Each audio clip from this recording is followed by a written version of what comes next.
नमस्कार, आप देख रहे हैं अपना बिहार। मैं हूं आपके साथ विभा उपाध्याय। 12 जून को पटना में विपक्षी दलों की बैठक है और इसी जून में प्रधानमंत्री का भी बिहार दौरा प्रस्तावित है।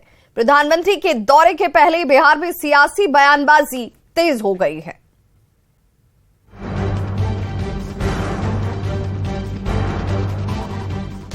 वैसे तो जून के महीने में मॉनसून की दस्तक के साथ बिहार का मौसम सुहाना हो जाता है, लेकिन इस बार जून में बिहार सियासी तपिश में तपने वाला है। सीएम नीतीश अपनी विपक्षी एकता की मजबूती को दिखाने के लिए ताल ठोक चुके हैं। 12 जून को पटना में विपक्षी दलों की बैठक होने वाली है, तो दूसरी तरफ बीजेपी ने भी नीतीश की काट के लिए अपने सबसे बड़े हथियार नरेंद्र मोदी पर दांव खेल दिया है। बीजेपी नेता मंगल पांडे ने बताया कि जल्द ही बिहार में पीएम नरेंद्र मोदी का दौरा होगा। आदरणीय प्रधानमंत्री जी बहुत शीघ्र बिहार आएंगे। उसके अलावा हमारे अन्य केंद्रीय नेतागण भी आने वाले हैं। माननीय गृह मंत्री जी, राष्ट्रीय अध्यक्ष जी, ऐसे वरिष्ठ नेताओं का दौरा और कई केंद्रीय मंत्रियों का दौरा भी होने वाला है। पीएम मोदी के बिहार दौरे की सुबगाहट से ही बिहार की सियासत में हलचल तेज हो गई है। डिप्टी सीएम तेजस्वी यादव का कहना है कि 2024 में क्या होगा, बीजेपी के अंदर इस बात का डर समा गया है। हम लोग जिस दिन से साथ आए हैं, जिस दिन से महागठबंधन सरकार बनी है, अब भाजपा बाहर हुई है, तब से 24 के लिए डरे हुए हैं और डर निकल ही नहीं रहा है। वहीं जेडीयू नेता और बिहार सरकार के मंत्री मदन सहनी का कहना है कि विपक्षी पार्टियां एकजुट हो रही हैं। ऐसे में पीएम के बिहार दौरे से कोई असर नहीं पड़ने वाला है। यहाँ 4 में 40 रैली कर लेंगे तब भी कुछ नहीं होने वाला है। भारतीय जनता पार्टी का सफाया होने जा रहा है। जाहिर सी बात है कि 2024 में विपक्षी एकता बनाम मोदी का लिटमस टेस्ट है और भले ही 2024 में लोकसभा का चुनाव हो रहा है, पर नजरें सबकी बिहार पर ही टिकी हुई हैं। न्यूज 18 के लिए पटना से शैलेंद्र कुमार और धर्मेंद्र के साथ ब्यूरो रिपोर्ट। सारण में कार्यक्रम के दौरान भोजपुरी गायिका निशा उपाध्याय को गोली लग गई थी। फिलहाल निशा उपाध्याय की हालत खतरे से बाहर है।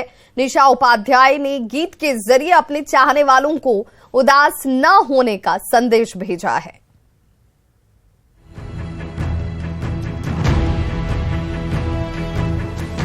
लाखों हैं दीवाने, मेरे लाखों हैं दीवाने, कि लाखों हैं दीवाने, मेरे लाखों हैं दीवाने, कि क्या है दिल की हालत मेरी, क्या है दिल की हालत मेरी, कोई ना जाने। बिहार में इन दिनों शादी विवाह का सीजन चल रहा है। पुलिस और प्रशासन के सख्त निर्देश के बाद भी लोग समारोह में फायरिंग करने से बाज नहीं आ रहे हैं। बुधवार को सारण के सेंदुआर में उपनयन संस्कार हो रहा था। भोजपुरी गायिका निशा उपाध्याय अपनी टीम के साथ समारोह में प्रस्तुति देने पहुंची थी। कार्यक्रम चल रहा था। निशा के गानों पर नर्तकियां नाच रही थी और कुछ लोग फायरिंग कर रहे थे। तभी एक गोली चलती है और निशा उपाध्याय के पैर में गोली लग जाती है। आनन फानन में निशा उपाध्याय को पटना के एक प्राइवेट हॉस्पिटल में भर्ती कराया जाता है। फिलहाल निशा उपाध्याय की हालत खतरे से बाहर है। निशा बिल्कुल ठीक है। निशा उपाध्याय की बहादुरी देखिए। ऐसी हालत में भी उन्होंने गुनगुनाकर अपने प्रशंसकों को दुखी ना होने का संदेश दिया। बस यही चाहेंगे कि जितने फैंस मुझे प्यार करते हैं हमेशा ऐसे ही करते रहिए, और आप सबका ही आशीर्वाद है कि मैं अभी बच गई हूँ और ठीक हूँ, सुरक्षित हूँ। बिहार में जश्न के दौरान फायरिंग पर बहुत सख्त कानून है। हथियार का लाइसेंस रद्द करने के साथ साथ जेल तक भेजने का प्रावधान है। बावजूद इसके जश्न में फायरिंग की घटनाएं थमने का नाम नहीं ले रही हैं। सवाल है कि सख्त निर्देश के बाद भी लोग क्यों नहीं आ रहे हैं बाज? लगातार घटनाओं के बाद भी समारोह में फायरिंग क्यों? क्या कार्रवाई नहीं होने से बढ़ रहा है लोगों का मन? न्यूज 18 के लिए छपरा से संतोष गुप्ता और पटना से रजनीश कुमार की रिपोर्ट। बगहा में मिड डे मील खाने से 100 से ज्यादा बच्चे बीमार हो गए। बच्चों को अनुमंडलीय अस्पताल में भर्ती कराया गया। बड़ी बात ये कि करीब 2 महीने के अंदर ये 5वीं घटना है जब मिड डे मील खाने से बच्चों की तबीयत खराब हुई है।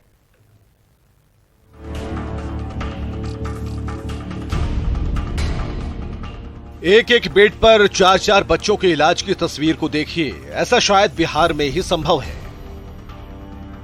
खैर, अभी बात इलाज की नहीं करेंगे, बात उस मिड डे मील की होगी जिसको खाने के बाद बच्चों की ये हालत हो गई। मामला है बगहा का।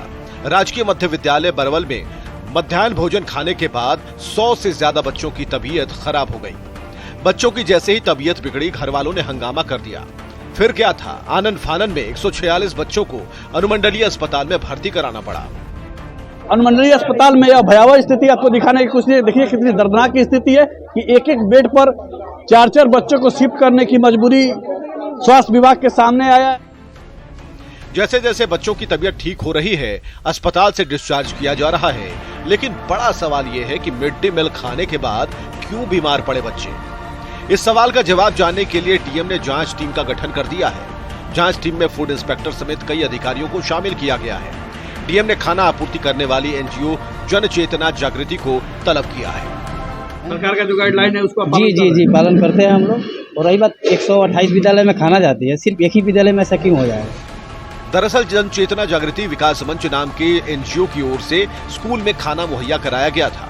खाना खाने के बाद से ही बच्चों को पेट दर्द और उल्टी की शिकायत होने लगी। यानी खाना सप्लाई करने वाली एनजीओ एक बार फिर सवालों के घेरे में है। ऐसे में न्यूज 18 की टीम उस एजेंसी के रसोई तक पहुंची जहां हर दिन करीब 20,000 बच्चों का खाना बनता है। हादसे के बाद जो एनजीओ का रसोई घर है वहाँ के क्या हालात है हम दिखाने की कोशिश कर रहे हैं। देखिए खाना कैसे साफ सफाई कितना रहेगा। साफ सफाई तो हम करते बन जैसा। आज खाना कैसे बना रहा क्या बना हमने के ना बना जा, हमने क्या जानता नहीं बना वाला, हमने के ना है, हम खाली बर्तन धोए नहीं। हाँ, खाली इतने करेंगे। किसकी गलती से बच्चों की तबीयत बिगड़ी ये तो जांच रिपोर्ट आने के बाद पता चलेगा, लेकिन चिंता की बात यह है कि ये कोई पहली घटना नहीं है। करीब 2 महीने में ऐसी 5 घटनाएं घट चुकी हैं। सवाल ये उठता है कि ऐसी घटनाएं बार बार क्यों हो रही हैं?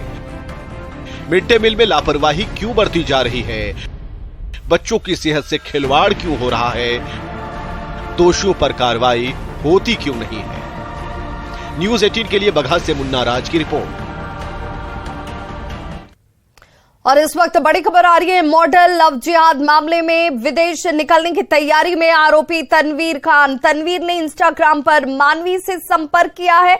मानवी से तनवीर ने आखिरी बार माफी मांगी है। देश से बाहर जाने की बात इस दौरान की गई है, जो आशंका जाहिर की जा रही है कि वो देश छोड़कर बाहर जाने की तैयारी में है। तनवीर ने शिकायत वापस लेने को लेकर यहां पर मानवी से बात की है। तनवीर ने कहा कि कभी भारत वो वापस नहीं आएगा। तनवीर ने आखिरी बार माफी मांगी है, जो इंस्टाग्राम पर तनवीर की मानवी के साथ बातचीत हुई है।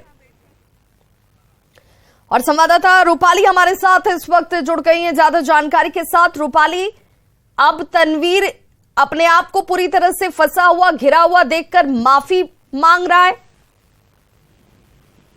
इंस्टाग्राम हैंडल जो कि यश मॉडल्स के नाम पर है और वो तनवीर हैंडल यूज कर रहे हैं, उसी हैंडल से एक मैसेज, एक स्क्रीनशॉट सामने आया है जहां पर उन्होंने मानवी से वो माफी मांगते दिख रहे हैं कि किसी तरह वो केस वापस ले ले और सेटलमेंट कर ले और वो मामले को आगे ना बढ़ाए। साथ ही उन्होंने उसमें प्रॉमिस किया है कि अगर वो मामला वापस ले लेती हैं तो वो विदेश चले जाएंगे और दोबारा इंडिया कभी नहीं लौटेंगे और मानवी को दोबारा परेशान नहीं करेंगे। यही जो स्क्रीनशॉट है सामने आ रहा है लगातार, और वो केस को रफा दफा करने के लिए रूपाली, क्या मानवी की तरफ से कोई रिएक्शन इस इंस्टाग्राम अकाउंट पे, इस पेज पर आया है?